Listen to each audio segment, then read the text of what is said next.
नमस्कार दोस्तों and welcome to G Chills.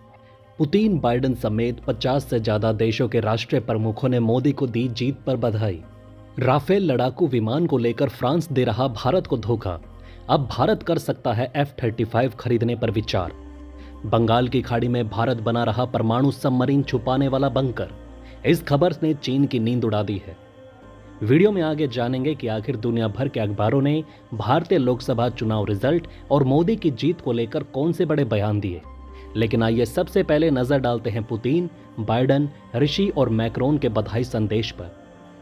Putin बोले, आपके स्वास्थ्य समृद्धि की कामना करता हूं। भारत के सबसे पुराने दोस्तों में शामिल रूस के राष्ट्रपति पुतिन ने भी पीएम मोदी को बधाई दी।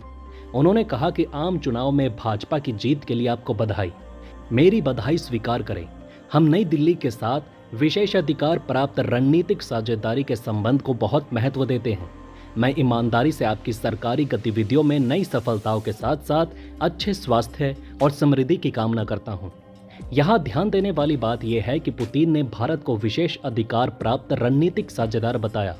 इससे दोनों देशों के बीच मजबूत हुए रिश्तों की झलकियां मिलती हैं।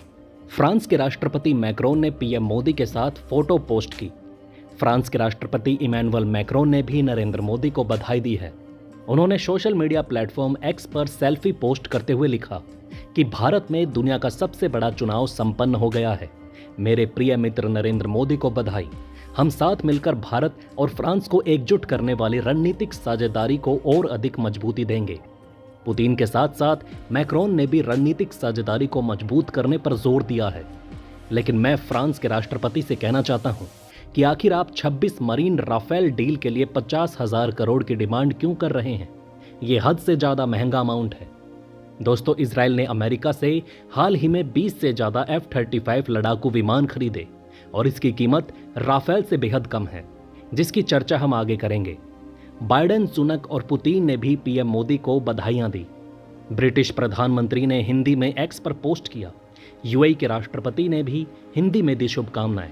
इसके साथ ही मेलोनी, नेतन्याहू, जेलेंस्की ने भी पीएम मोदी को बधाई दी है। आइए दोस्तों, अब चर्चा कर लेते हैं कि आखिर लोकसभा चुनाव में मोदी के प्रदर्शन को लेकर विदेशी मीडिया क्या कह रहा है। इसमें हम America, Britain, Qatar, Pakistan, Bangladesh, चीन सबकी चर्चा करेंगे। भाजपा और इंडिया ब्लॉक के प्रदर्शन की विदेशी अखबारों में खूब चर्चा है और कहा जा रहा है कि मोदी को हार की परछाई में लिपटी हुई जीत मिली है। विदेशी अखबारों में फैजाबाद की सीट का भी जोरों शोरों से जिक्र है, जहां अयोध्या में राम मंदिर बनवाने और उद्घाटन के बाद भी बीजेपी उम्मीदवार को समाजवादी पार्टी उम्मीदवार से 50,000 से भी ज्यादा वोटों से हार का सामना करना पड़ा। वहीं पाकिस्तान की मीडिया मोदी को मिली कम सीटों की जमकर चर्चा कर रही है और ये कह रही है कि मोदी सरकार की नफरत की राजनीति को भारतीय जनता ने नकार दिया है।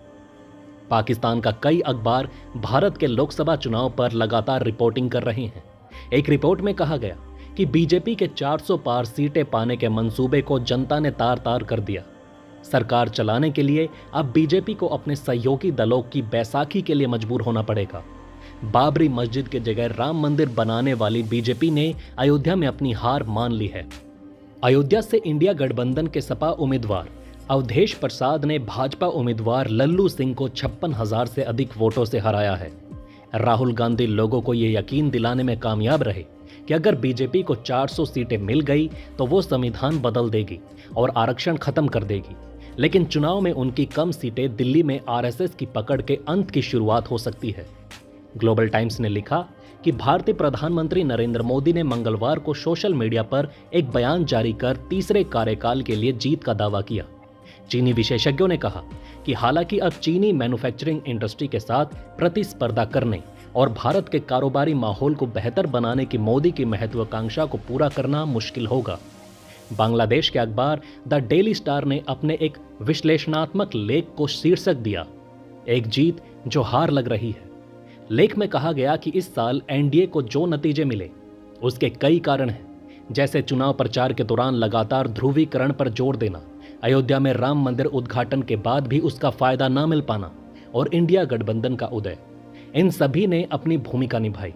इससे यह भी पता चलता है कि हर भावनात्मक मुद्दा, चाहे वो कितना भी आकर्षक क्यों ना हो, उसकी एक सेल्फ लाइफ होती है और अगर आप सभी अहम मुद्दों को दबाकर बार बार यही मुद्दे उछालेंगे तो वोटर्स का मन इससे उचट जाएगा।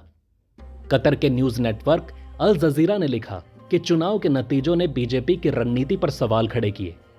भारत में जैसे जैसे चुनाव आगे बढ़े, भारत के करिश्माई और ध्रुवीकरण करने वाले प्रधानमंत्री मोदी ने बहुसंख्यक हिंदुओं के बीच भय पैदा करने की कोशिश की कि विपक्ष देश के संसाधनों को मुसलमानों को देने की साजिश कर रहा है।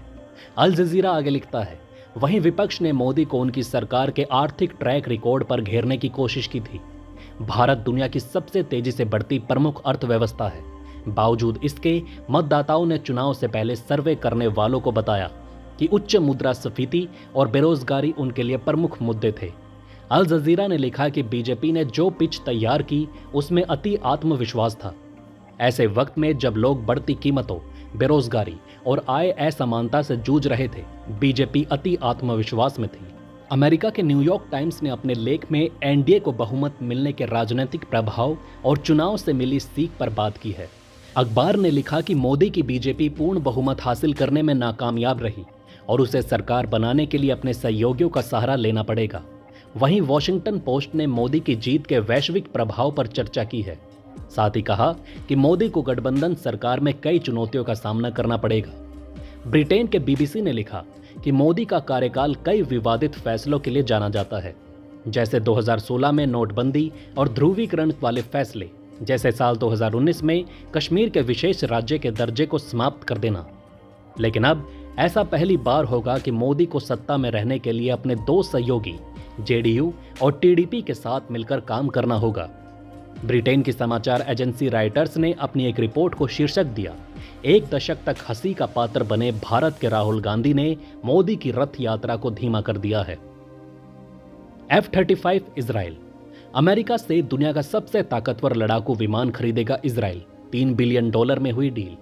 इजराइल ने गाजा युद्ध के बीच ही अमेरिका से $3 बिलियन के 25 F-35 लड़ाकू विमानों को खरीद का समझौता किया। ये विमान 2028 से मिलने शुरू हो जाएंगे। इजराइल पहले से ही F-35 लड़ाकू विमानों को ऑपरेट करता है। इजराइल दुनिया के उन चुनिंदा देशों में शामिल है जिसे F-35 को मॉडिफाई करने का अधिकार है। अब यहां ध्यान देने वाली बात यह है कि इजराइल तकरीबन 25,000 करोड़ में 25 F-35 लड़ाकू विमान खरीद रहा है, जबकि वहीं फ्रांस भारत को लगभग इतने ही मरीन राफेल लड़ाकू विमानों के लिए 50,000 करोड़ का डिमांड कर रहा है। यानी कि फ्रांस भारत से लगभग दोगुने कीमत की डिमांड कर रहा है। तो अब आप नीचे कमेंट में बताएं कि भारत को राफेल खरीदना चाहिए या F-35। यहां ध्यान रखने वाली बात यह है कि आपका F-35 दुनिया का सबसे मॉडर्न और एडवांस 5th जनरेशन स्टेल्थ लड़ाकू विमान है, जबकि राफेल एक स्टेल्थ लड़ाकू विमान नहीं है। INS वर्षा। चीन और पाकिस्तान से खतरा, बंगाल की खाड़ी में न्यूक्लियर लॉन्च पैड बना रहा भारत बंगाल की खाड़ी में परमाणु पनडुब्बियों के लिए एक बेस बना रहा है। इस बेस का नाम INS वर्षा है। यहां से भारतीय नौसेना की पनडुब्बियां पूरे बंगाल की खाड़ी और हिंद महासागर क्षेत्र में गश्त लगा सकेंगी। इस क्षेत्र में चीन भी तेजी से अपनी उपस्थिति बढ़ा रहा है। भारत बंगाल की खाड़ी में एक पनडुब्बी बेस बना रहा है।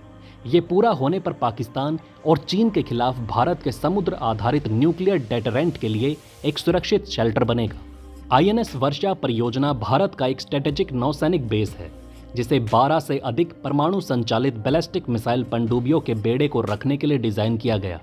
इसकी सबसे खास विशेषता एक व्यापक भूमिगत परिसर है, जिसमें सुरंगें शामिल हैं जो पनडुब्बियों को छिपाने के लिए बनाई गई। बेस की अंडरग्राउंड सुरंगें भारत की परमाणु पनडुब्बियों को हवाई खतरों और खोजी उपग्रहों से बचाने के लिए काम आएंगी।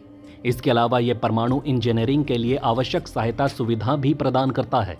अगर आप कहेंगे तो इस टॉपिक पर विस्तार से एक अलग से वीडियो बना देंगे। तो दोस्तों, इस वीडियो में फिलहाल के लिए इतना ही। आप देख रहे थे जी चिल्स। जल्द पूरे होंगे आपके सारे व्यूज।